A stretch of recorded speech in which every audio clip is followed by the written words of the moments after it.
if today's your first time you are watching this channel, you are welcome to that Tall Guys channel. We are going to be talking about sports, environmental issue, anything that is trendy.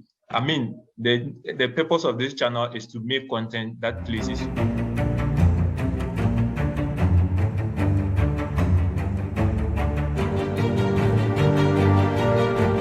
All those things. But then, like I'll say, this is a prediction. And if it doesn't come true today, I mean, hopefully one day you might get it correct. That's right. Hopefully one day you might get. Absolutely. Let's move on to this particular issue. That's who becomes the next Blaster coach. Is it the paymasters' wish or the appointing authorities' wish? Well, on the Black Stars coach, we are hearing news and news coming each and every day. The news are just tilted in one direction. Christian Football Association, an official communication from their website to just tell Ghanaians that as at this time and from this time to this time, that is his contract duration or his contract period, what he will be expected to do. Those are the details of his contract.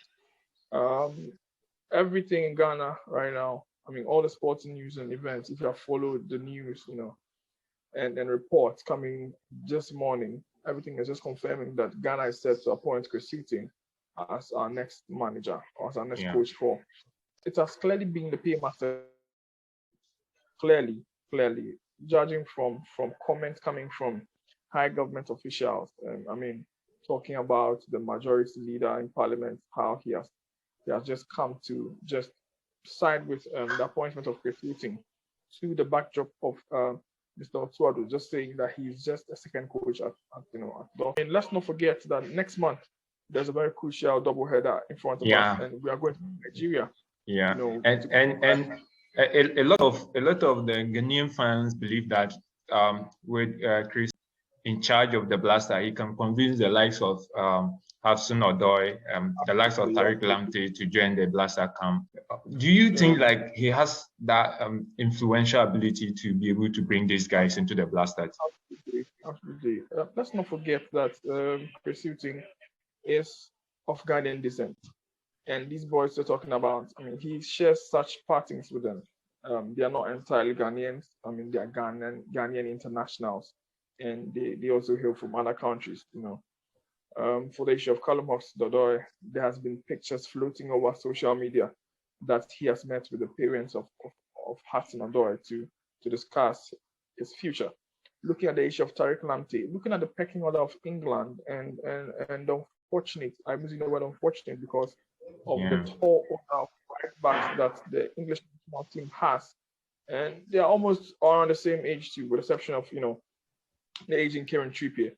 Talk of Trent Alexander-Arnold, talk of Reece James, I mean, a very tall list that Tariq Lamptey would not make easily into the English setup. But, that's the situation is not same for Ghana. I mean, he would just walk into the Ghana national team and PD, staff stance or, a blockade there. But let's hope for the rest. Seeing the GFA to appoint Chris. Like, I watched a brief interview with Gary Smith with the CAF General Secretary, and then he warned that if Ghana is involving the government into GFA's affair, we might return to normalization committee. Do you think like the influence of government is so huge that anything at all could hinder the appointment of Chris? Beginning from the interview, the CAF General Secretary, Mr. Veron, I also had bits and pieces of that interview to watch, on Joint. And yes, he is clear about the relationship that should exist between football and government. But we all know that football and politics, they just intertwine. I mean, football just means politics one way, and politics just find football another way. Because let's not forget that these things we are using as entertainment, they are also serving as political tools in the eyes of the P-Masters. Let's not forget that to go into the World Cup in November and reach the semifinals, which he had budgeted, $25 million for, for both of them. And I'm thinking that the two parties involved in this appointment, the paymaster and the appointing body, they should reach a consensus, and they should agree to make this coach work, and not serve as sabotage materials or impediment or imposing dangers in this way.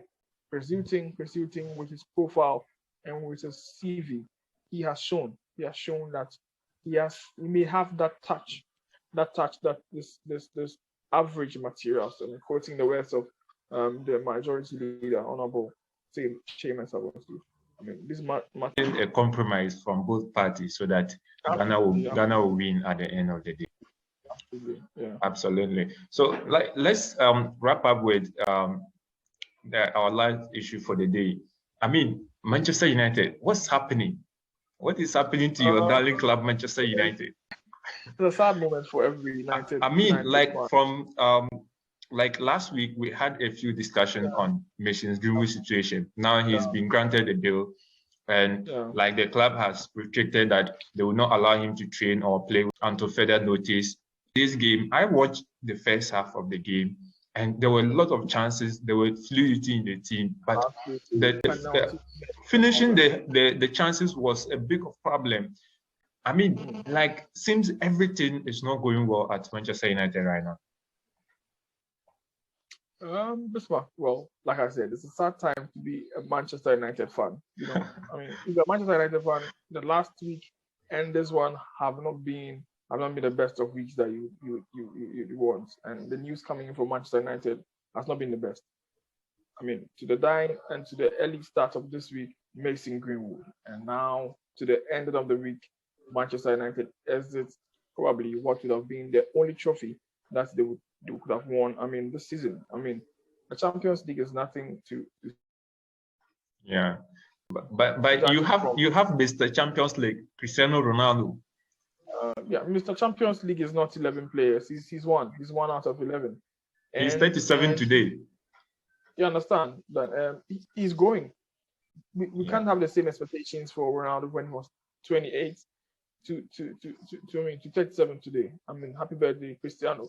But we know what you can do and what you have done. But then the expectations, well, enough. He has lived it, and I'm sure he'll be wanting to just bow out, in glory, and when the applause are still high. Coming to the situation of Manchester United, I mean, the club is in deep waters. It's in deep waters. Exiting the FA Cup against a championship side, man. After fielding in the FA Cup against a championship side, man. After fielding almost all the squad. Yeah.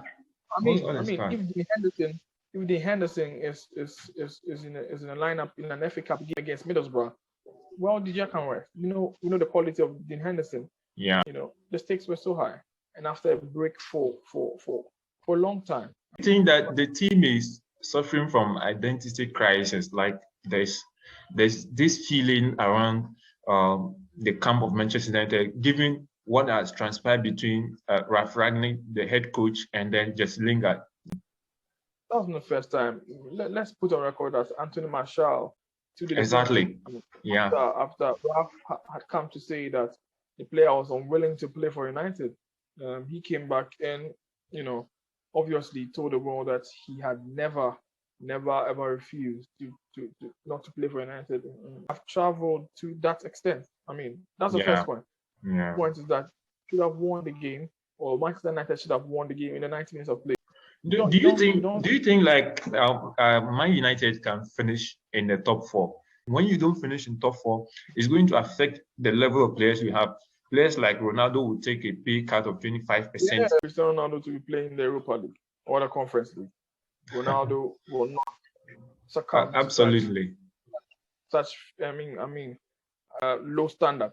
Ronaldo will just have to leave. He will just pack his bags and leave. Nobody's expecting Ronaldo to be out of the top 4 in England. That's why he came. For God's sake, that's still lack a very clear identity.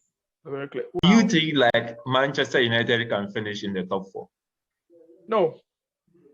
You don't think Manchester United can finish in the top 4? No. With that performance, no. Because Arsenal are coming. Tottenham Hotspur, they have 3 games in hand. And look at the pace and look at how Antonio Conte is grinding results there at Tottenham. Yeah. And come to United and it's the exact opposite. I mean, games in which you expect to win, they just bottle up and every club won.